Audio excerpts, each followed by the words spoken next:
श्री राधे। राधे मेरी स्वामिनी, मैं राधे को दास, जन्म जन्म मोहि दीजियो, श्री वृंदावन को वास। आइए श्रीमती राधा रानी के चरणों में प्रणाम करते हुए हम आज का सेशन स्टार्ट करते हैं। निताई गौर हरि हरि बोल। भजन में, शास्त्र अध्ययन में एक ऐसा आनंद है जिसके समक्ष हमें सब कुछ फीका लगने लगता है। हमारी मन में जो दावानल अग्नि जल रही है, काम, क्रोध, लोभ, मोह, लालच, सांसारिक इच्छाओं की, वो सारी हमारी जो अग्नि है वो तब शांत होती है जब हम भगवान का चिंतन करते हैं। और भगवान के चिंतन से धीरे धीरे ये अग्नि शांत होने लगती है। जैसे जंगल में अगर आग लगे तो केवल वर्षा अर्थात बादलों की वर्षा ही उस आग को बुझा सकती है। उसी तरह हमारे मन में जो ये आग है, ये केवल भगवान का चिंतन ही मिटा सकती है। और ये तब संभव होता है जब गुरु महाराज कृपा कर कर हमें भगवान की कथा सुनाते हैं, हमें भजन कराते हैं। तभी तो कहा गया, संसार दावा नललिद लोक त्रणाय कारुण गना गनात्वम प्रप्तस्य कल्याण गुणारवस्य वंदे गुरु श्री चरणारविंदम।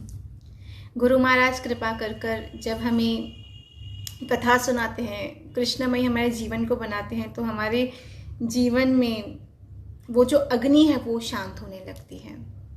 और आज हम सब कहीं ना कहीं जल रहे हैं। कोई नहीं कह सकता कि मैं परम शुद्ध परमहंस हूं। हर कोई कहीं ना कहीं पीड़ित है, कहीं अपने आप से पीड़ित है तो कहीं अपनों के कारण पीड़ित है, लेकिन पीड़ित तो हर कोई है। श्री राधे। आइए हम श्रीमद् भागवत महापुराण की ओर चलते हैं। हम लोग पहले मंगलाचरण करते हैं श्रीमद् भागवत महापुराण का। नारायण नमस्कृत्य नरं चैव नरोत्तमं देवीं सरस्वतीं व्यासं ततो जयमुदीरये। अब आगे यहाँ पर सूत गोस्वामी शौनक आदि ऋषियों को बता रहे हैं। उकृष्णवा जी जो सूत के पद पर उस समय विराजमान थे, जिन्होंने कथा कही, वो बता रहे हैं कि भगवान के बहुत अवतार होते हैं, अंश अवतार, कला अवतार इत्यादि। जितने भी शक्तिशाली मनु हैं, जितने भी शक्तिशाली मनु के पुत्र हैं, जितने भी शक्तिशाली प्रजापति इत्यादि, जितने भी शक्तिशाली व्यक्तित्व इस ब्रह्मांड में है, सब भगवान का ही विस्तार है। क्योंकि भगवान श्री कृष्ण सारे शक्तियों के स्रोत हैं, सबकी जड़ है, और वो है तो सब कुछ है। अगर हम जड़ पे पानी डाल दें तो ऑटोमेटिकली वृक्ष के हर पत्ते पत्ते तक वो जल पहुंच जाता है। उसी तरह से अगर हम केवल भगवान श्री कृष्ण की शरण ग्रहण करते हैं तो हमें किसी और की शरण ग्रहण करने की जरूरत नहीं रह जाती, उसमें सब कुछ आ जाता है। अब यहाँ पे ये भी कह रहे हैं सूत गोस्वामी जी, सूत जी कह रहे हैं कि भगवान की जो भी लीला है वो अमोघ लीलाएं हैं, और भगवान की लीलाओं को वो ही समझ सकता है जिसने भगवान के चरणों को मजबूती से पकड़ा हो। अन्यथा बाकी लोग तो कहते हैं कौन भगवान, हंसते हैं भगवान की लीलाओं पे, भगवान को भगवान मानते ही नहीं, और मिस इंटरप्रेट करते हैं उन लीलाओं को। तभी तो गीता में कृष्ण ने कहा, जन्म कर्म च मयैव दिव्यम यो वेति तत्वतः। मेरे जन्म मेरे कर्म सब दिव्य हैं, लेकिन वो दिव्यता को समझने के लिए भी ज्ञान चाहिए। सुजी वही कह रहे हैं कि ये जो श्रीमद् भागवत महापुराण है, ये हमारे अज्ञान रूपी अंधकार को नष्ट करता है। ये ऐसा सूर्योदय है जिसके द्वारा हम भगवान को विस्तार से समझ सकते हैं, भगवान को और गहराई में समझ सकते हैं। अन्यथा हम अज्ञान में अपने व्याख्या अनुकूल पता नहीं भगवान को क्या समझते हैं। कोई कहता है कि ये तो साधारण सा एक लड़का था जो गोपियों के साथ लीला करता है, तभी तो ऐसा गाना बना था ना कुछ समय पहले, मैं करूं तो कैरेक्टर ढीला, वो करे तो लीला, कुछ ऐसा गाना था। तो ये क्यों ऐसी मानसिकता लोगों की है? क्योंकि उनमें अज्ञान है। ज्ञान होता तो वो ऐसे शब्दों का प्रयोग न करते, ना ही ऐसी मानसिकता रखते भगवान के प्रति। इसके लिए भगवान को समझने के लिए श्रीमद् भागवत जो है वो एक सूर्योदय के समान है, जो हमारे अंदर के अज्ञान को नष्ट करता है। अब आगे यहाँ पे बता रहे हैं सूत जी की एक बार सरस्वती नदी के तट पर सूर्योदय के समय भगवान के कला अवतार वेद व्यास मुनि जो महर्षि पराशर और सत्यवती माता के गर्भ से प्रकट हुए थे, वही वेद व्यास मुनि जो भगवान के मुख्य 24 अवतारों में से एक है, जिस पे हमने कल चर्चा की, वो वेद व्यास मुनि एक बार वहां पर बैठकर चिंतन कर रहे थे सरस्वती नदी के तट पर। तब उन्होंने ये सोचा कि अब कलयुग आ रहा है, तो क्या होगा, कलयुग में आयु लोगों की कम हो जाएगी, बुद्धि कम हो जाएगी, इंसान सही गलत का भेद नहीं कर पाएगा, धर्म पर नहीं चल पाएगा, उसको मार्गदर्शन नहीं मिल पाएगा। ये बात वेदव्यास मुनि जी समझ गए थे। तो वेदव्यास मुनि ने एक ऐसी रचना करने का प्रयास किया जिससे साधारण जीवों को, कलयुगी जीवों को मार्गदर्शन मिल सके अपना जीवन जीने के लिए। तो इसके लिए वेदव्यास मुनि ने क्या किया, वेद के 4 हिस्से किए, ऋग्वेद, सामवेद, यजुर्वेद और अथर्ववेद। और इन वेदों में अलग अलग वर्णन किए कि किस प्रकार के जीवन जियाना चाहिए, कौन से यज्ञों के विषय में उन्होंने इसमें ज्यादा नॉलेज दिया, ताकि साधारण जीवों को एक मार्गदर्शन मिल सके। क्यों रचना की गई वेदों की, इसके लिए उन्होंने विभाजन किया क्योंकि वो चाहते थे कि लोगों को मार्गदर्शन मिल सके ताकि उनका जन्म सफल हो सके। लेकिन फिर भी ये बात स्वयं वेदव्यास मुनि ने कही है, सनक आदि ऋषियों ने कही है, सुखदेव गोस्वामी ने कही है। सुखदेव गोस्वामी को श्रीमद् भागवत का ज्ञान उनके पिता व्यास जी के द्वारा ही प्राप्त था। क्यों उन्होंने ये सारी शास्त्रों की रचनाएं की, वेद, उपनिषद इत्यादि, फिर भी उन्होंने ये क्यों कहा कि श्रीमद् भागवत ही समस्त वेदों का सार है? क्योंकि अगर हम श्रीमद् भागवत का श्रवण करते हैं, पठन करते हैं, तो उसमें सारे वेद, सारे उपनिषदों का सार आ जाता है। 4 वेदों को उन्होंने विभाजन किए वेदव्यास मुनि ने। उसके बाद उन्होंने इतिहासों और पुराणों को 5वां वेद घोषित कर दिया। तो ये उनको क्यों करने की आवश्यकता पड़ी? देखिए, श्रीमद् भागवत की क्यों रचना की गई, वेदों के विभाजन के पश्चात भी, वेदों के इतने विस्तार से वर्णन के पश्चात भी उन्हें क्यों श्रीमद् भागवत की रचना करनी पड़ी, हम वो आगे भी पढ़ेंगे। लेकिन आइए आज में हम लोग थोड़ा वेदों के विषय में जानते हैं। वैसे तो वेदों को हम लोगों को ज्यादा डीप में जानने की बिल्कुल जरूरत नहीं है, बिकॉज अगर हम श्रीमद् भागवत पढ़ रहे हैं, भागवत श्रवण कर रहे हैं, तो उसमें सारे वेद ऑटोमेटिकली आ जाते हैं। तो हमें दूसरे शास्त्रों को पढ़ने की बिल्कुल जरूरत नहीं है। But just for general knowledge आज हम 4 वेदों के विषय में संक्षेप में जानते हैं। सबसे पहला वेद जो वेदव्यास मुनि द्वारा बनाया गया वो था ऋग्वेद। ऋग्वेद सबसे प्राचीन है और उसमें एंशिएंट सिविलाइजेशन, वैदिक सभ्यता के विषय में उन्होंने विस्तार से बताया था। अब इसमें उन्होंने अन्य देवी देवताओं का भी वर्णन किया है और सभ्यता विषय में ज्ञान है। That is all about Rigveda. अब ऋग्वेद 2 शब्दों से बना है, ऋग और वेद। वेद का अर्थ होता है ज्ञान और ऋग का अर्थ है स्तुति करना। तो उन्होंने इसमें मुख्य तरीके से वैदिक सभ्यता की स्तुति की है, उसका एक उल्लेख किया है। अब दूसरे आते हैं सामवेद। अब ऋग्वेद को जब हम लोग म्यूजिक में कन्वर्ट कर दें तो वो सामवेद बन जाता है। साम 2 वर्ड से बना है, सामन और वेद। सामन अर्थात संगीत, गान, और वेद अर्थात ज्ञान। तो संगीत का जो ज्ञान है वो सामवेद है। और जब ऋग्वेद को संगीत में परिवर्तन किया जाए, संगीत के रूप में प्रकट किया जाए, तो वो सामवेद बन जाता है। अब इसमें सामवेद में मुख्य तरीके से राग, रागिनियां, आलाप, 7 स्वर, वेद मतलब माफ कीजिएगा, संगीत के विषय में बहुत विस्तार से ज्ञान है, राग, रागिनियां इत्यादि। अब यहाँ पर जो भारतीय संस्कृति की जो संगीत है उसके विषय में उन्होंने उल्लेख किया था।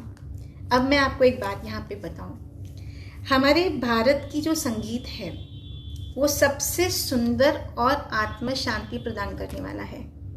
आई have heard Hollywood music as well and I have heard spiritual our folk music as well, Indian classical music as well। तो जितनी भी संगीत है उसकी जड़ हमारी संस्कृति से है, उन स्वरों से है जो हमारे सामवेद में उल्लेख है जिसका। और जो आत्म शांति, जो आनंद हमारा हिंदुस्तानी संगीत प्रदान कर सकता है वो कोई और संगीत प्रदान नहीं कर सकता। हमारे संगीत में आत्म शांति का एक बीज है और वो एक ऐसा जरिया है, संगीत भी भगवान श्री कृष्ण को पाने का एक अच्छा जरिया है, क्योंकि संगीत भगवान को बहुत पसंद है। तो संगीत के द्वारा क्या होता है, आत्मा परमात्मा से मिल सकती है, क्योंकि संगीत एक बहुत पवित्र चीज है, और अगर वो हृदय से गाई जाए तो वो भगवान को विवश करती है आने के लिए। और भगवान आते हैं जब हृदय से कीर्तन किया जाता है। यहाँ पे देखो, कभी कभी इसको मैं, दो चीजें हैं यहाँ पे समझने के लिए। कभी कभी यहाँ पर ना भाव का, भक्ति में भाव का अधिक महत्व है। भले ही हमें सुर ताल संगीत नहीं आता हो, हमारा आवाज अच्छा ना हो, लेकिन अगर हम भाव से कीर्तन करते हैं तो ठाकुर जी आ जाते हैं वो सुनने के लिए। ठाकुर जी वहां प्रकट होते हैं। ठाकुर जी भाव के भूखे हैं। ठाकुर जी हमारा ये कंठ नहीं देखते कि इसकी क्या क्वालिटी है, ठाकुर जी भाव देखते हैं। इसके लिए जब भी हम कीर्तन करें ठाकुर जी के समक्ष, तो हम लोगों को वो हृदय से निकलनी चाहिए। भले हमारा आवाज अच्छा नहीं है, लेकिन हमारे हृदय से अगर वो प्रकट है, तो प्रस्तुत है, तो फिर ठाकुर जी से भाव को स्वीकार करते हैं। इसके लिए अपने ठाकुर जी के समक्ष घर पे आपके जो विराजमान है उनके सामने बैठ के कीर्तन गाया करो। टूटी फूटी आवाज में करताल, टूटी फूटी जो आता हो, थोड़ा बजाया कर उनको आनंद प्रदान किया करो, और वो तो भाव से रिझ जाते हैं। संगीत तो वास्तव में आत्म शांति का एक साधन है, भगवान प्राप्ति का एक साधन है, और भगवान को संगीत बहुत पसंद है। तो संगीत जैसी बहुत ही शुद्ध एक चीज को, एक साधन को हमें अच्छे से प्रयोग करना चाहिए अपनी आत्म शुद्धि के लिए और भगवान प्रसन्नता के लिए, भगवान को खुश करने के लिए। और आगे हम चलते हैं अब यजुर्वेद की ओर। तो यजुर जो वेद है वो दो शब्दों से बना है, यजुष और वेद। यजुष का अर्थ है यज्ञ और वेद का अर्थ है ज्ञान। अब यजुर्वेद जो है वो दो प्रकार से उसकी शाखाएं हैं। मुख्य पहली शाखा है उसकी शुक्ल यजुर्वेद, और दूसरी शाखा है कृष्ण यजुर्वेद। जैसे शुक्ल पक्ष कृष्ण पक्ष होता है, उसी संदर्भ में यह है। यजुर्वेद की दो शाखाएं हैं, शुक्ल यजुर्वेद और कृष्ण यजुर्वेद। अब शुक्ल वेद यजुर्वेद की दो विभाजन हैं और कृष्ण यजुर्वेद के 4 शाखाएं हैं। तो जो शुक्ल यजुर्वेद है उसकी 2 शाखाओं के नाम है माध्योन्दिन और काण्व, और कृष्ण यजुर्वेद की 4 शाखाएं जिनका नाम है तैत्तिरीय, मैत्रायणी, काठक और कपिष्ठल। अब जो शुक्ल यजुर्वेद है उसके 40 अध्याय हैं, और जो कृष्ण यजुर्वेद है उसकी अध्याय बदलते रहते हैं डिपेंडिंग, क्योंकि उसकी बहुत सारी शाखाएं हैं उस वजह से। अब चौथा और आखिरी वेद है अथर्व वेद। अथर्व वेद 2 शब्द से बना है, अथर्वन और वेद। ऋषि अथर्व के द्वारा इसकी गायन के कारण इसका नाम पड़ा अथर्व वेद। अथर्व वेद का एक दूसरा नाम है अथर्वांगो वेद। अथर्वांगो वेद इसलिए क्योंकि ऋषि अंगिरा के द्वारा भी इसका उल्लेख किया गया था, इसका श्रवण किया गया था, माफ कीजिएगा, इसी वजह से इसका नाम ऋषि अथर्वांगो वेद भी कहा जाता है। और अथर्व का अर्थ है स्थिरता प्रदान करना। ये स्थिरता प्रदान करता है जीवों के हृदय में, इसलिए अथर्व वेद भी एक मुख्य वेद है हमारे शास्त्रों में। और 5वां तो हमारे इतिहास और पुराणों को 5वां वेद कहा गया है। और सबका सार, जितने भी वेद हैं, पुराण है, उपनिषद है, सबका सार हमारे श्रीमद् भागवत में है। तो इसका मतलब अगर हम श्रीमद् भागवत श्रवण करते हैं तो हमारे वेद, हमारे पुराण, हमारे इतिहास सबका श्रवण हो जाता है। सो एक अगर हम जड़ को पकड़ रहे हैं तो ऑटोमेटिकली पूरे वृक्ष को हम लोग एक सींच सकते हैं। तो केवल जड़ पे जल डाला जाए तो भी पर्याप्त है, इसलिए केवल श्रीमद् भागवत, श्रीमद् भगवद गीता का श्रवण भी पर्याप्त है, सफिशिएंट है भगवान प्राप्ति के लिए।